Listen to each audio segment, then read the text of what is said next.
Well, for more on the establishment of forest guards, we're joined now by Professor Alao, who is a visiting fellow from the Nigeria Defense Academy.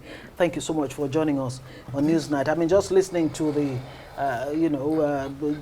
Red Chamber there, the legislators, no doubt, the issue of insecurity is all across the country. No part is left out. Do you think this idea of forest guard will address the security challenges, especially in Nigeria's ungoverned spaces? I recall way back when the military president, Ibrahim Badamasi Babangida, actually mooted the idea of a national guard. I wonder what would have been if that had seen the light of day. Will this address the issue of ungoverned spaces, especially our forests? Thanks for having me. And here we are again. Here we are again. Nowhere is safe.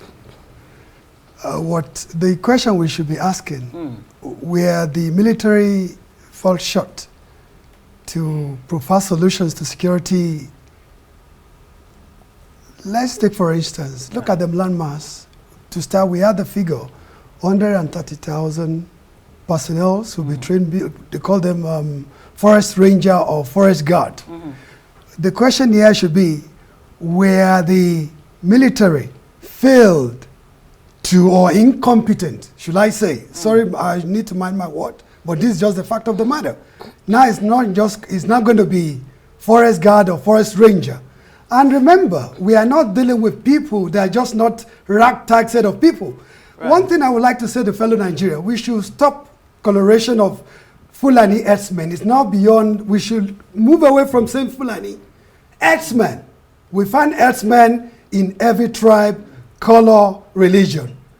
The moment we detangle these two things, same Fulani or Kanuri or Hausa or whoever herdsmen might be, the banditry or the criminals, we call them criminals, but we don't have to shift the blame on the authority of one tribe, religion, or race, or region in Nigeria. That should be the starting point. But I doubt very much is that the bone of contention. Is that the bone of contention here, really, as we speak? Nobody is really talking about Fulani herdsmen. People, they're talking about, they're saying the security situation. One of the lawmakers says, the Fulani herdsmen, I guess the gentleman from Benue, same Fulani herdsmen. This cannot be... That's fine, but will this issue, these forest guards, will it address the issue at hand? I doubt, because these are not ragtag criminals. These are sophisticated criminals. And again, when military, we just heard from the general, the commander-in-chief, saying they've got new weaponry equipment and so on and so forth. It's not just about equipment. We need human intelligence. They need locals. We've been saying if a monarch of a state can be kidnapped, who is safe? Okay, you don't seem optimistic about this, but if you just pull up the tweet or from the X account of the president's special advisor who released the statement yesterday announcing this initiative, he did say that the guards will be trained and then armed. Fully armed. Yes. Do you see this as still not enough for the ragtags, as you put them? Is this not enough to address the issue? I doubt. It's not far enough. That they will be trained and given equipment. I mean, these are forest guards carrying guns. It's not enough. Sorry, it's not about carrying guns, as I say. Human intelligence matter. What we need here is hybrid approach. The approach we have before now is not working. If the whole military is unable to solve the problem, so now the same military is going to train the forest guard or rangers, you call them. Come on. But will they not be complementing the military or even the police and the other? Okay, let's go will by they not provide that human intel? Excuse me, let's go by the statistics or the data being presented to us. They said they're going to train 130,000 personnel. Yeah. From where are they going to draw these people? How long is the training going to take? And mind you, take Sambisa, which is the biggest forest in Nigeria. Yes. Is almost over 500 kilometers. Did you think by 2,500 people is enough? For 512 kilometers? Yeah, it traverses. So that's beyond. We should stop. We need hybrid approach. That's what we need. What would this hybrid approach look like? So, human intelligence, technical know-how, and train and train and train. We don't need to announce. As you are planning, they are planning. These are not ragtag. Okay. They are well prepared. They also watch the news.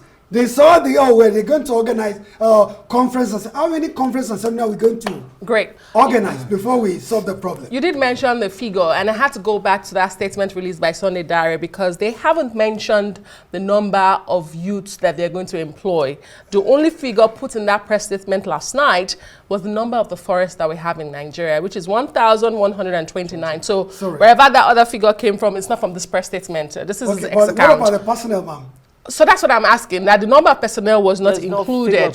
They just said that this would be a collaboration effort between the federal and state government. Okay. But my question now is, I just wanted to put that out, that they haven't mentioned the number of people they are going to employ as forest guards.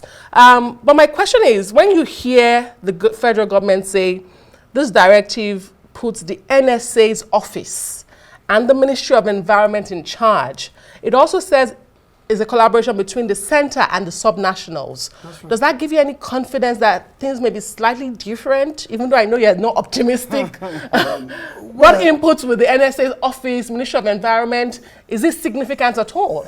Maybe it's not even a starter. They need to reach out to more people. The people that have the technical know-how and the intelligence. Data, we are talking about data here. Security, as I do say, I've said it lots of times on this very program, that we all have to be our brother's keeper. It's not just about one agency or another agency. They need to call out, they need to call on so many people, consult different people, not only the government agencies, they need private as well. Are they private going to be involved in this? There's going to be a conference or summit on this. Who are the people being invited? Well, they've said the traditional institutions will be involved, the communities and what have you. And just like Adesua pointed out, it will be a collaboration between the federal government and the states. The federal government expects that the states will recruit somewhere between 2,000 and 5,000 based on their capacity. At least that's how much information we have on this particular issue. And besides, a vast number of unemployed youth will be deployed. Thank you for saying youth. Did you think Nigerian youth would like to go and risk their life? That's a good question. No matter how much you're going to pay them a salary, no one goes to the forest whereby army failed. Why is that? Why would the average Nigerian youth not be willing to that's not the kind of job, ma'am. This is not the kind of job Nigerian youths are. We have to be realistic here, for heaven's sake. No Nigerian youth, you call it Nigeria, you don't ask them to come and do a white-collar job, to go and risk their life. You think they are not prone for this. What is the messaging? There's no hope for us. Do we just throw our hands in the air and say the forest can? That's not the case. That's not the case. All I'm trying to say, we don't need kind of this, off we go, let's go. No. Okay, so in bullet points, if you can, so that governments can understand your point very clearly, and even the state governments, what are the most important things that must be put in place for this to succeed? Unless, of course, you're saying we should forget the idea of forest guards and come up with something else. No, what I'm trying to say is this. I'm not trying to say we shouldn't be optimistic, we should lose hope, or we should just put our hands in the air and surrender to the criminals. Remember, the criminals are part of the society. Human intelligence matters. Right. We need to take the security back to the locals. Okay. We heard most of the margin in Borno State or Northeast, Borno State there, Mate has been taken. I heard also as well, I guess, Dekwa has been taken. Another, in which world? Yeah. So what happened? So what they've gained in the last 10 years or so have been eroded. One step forward, lots of step backward. What exactly is missing, before we wrap this, what is missing in this war against insurgency? I spoke with a general not too long ago, and he said, look, they're taking at their eyes off the real issue, that it's a non-kinetic approach. Let's be asking this question. Is the embarrassment on the military, entire military? Imagine who is watching the watcher. If they are there to protect the integrity of the country, Nigeria, and themselves are not being protected in their barracks, they are not safe.